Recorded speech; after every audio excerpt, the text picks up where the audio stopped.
Hasina's kitchen ఈరోజు ఎమ్మి అయిన రవ్వ లడ్డుని ఎలా తయారు చేయాలో చూద్దాం. దానికి కావలసిన పదార్థాలు జీడిపప్పు, యాలుక్కాయలు, కిస్మిస్. పచ్చి కొబ్బరిని మాత్రం వెనకుండేటటువంటి చెక్కంతా తీసేసి మనం పీల్ చేసి పెట్టుకోవాలి.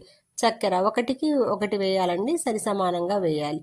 నువ్వులు దీంట్లో చాలా టేస్ట్ని ఇస్తాయండి. దాంతోపాటు ఎండు ఖర్జూరం కూడా అనమాట.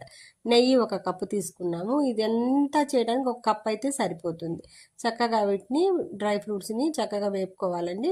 1 బై 1 అన్నీ వేస్తూ మంచి అరోమా వచ్చేంత వరకు వేగనివ్వాలి. రవ్వ, మనం పీల్ చేసినటువంటి పచ్చి కొబ్బరి, ఇవన్నీ 1 బై 1 అన్నీ వేస్తూ చక్కగా వేగనిచ్చాము, చాలా టేస్ట్ వస్తుంది. నువ్వులు ఉండడం వల్ల ఏమవుతుందంటే పంటి కింద పడ్డప్పుడు చాలా టేస్ట్ వస్తుంది అనమాట. ఎండు ఖర్జూరాన్ని కూడా మిక్సీ పట్టేసి మొత్తం 1 బై 1 మొత్తం కలిపేసుకోవాలి. వేడివేడిగా ఉన్నప్పుడే ఇవన్నీ ప్రాసెస్ చేయాలన్నమాట. పాలను బాగా మరక కాగబెట్టి కలిపి ఇలా ఉండలు చేస్తే ఎమ్మి అయినటువంటి కోకోనట్ రవ్వ లడ్డు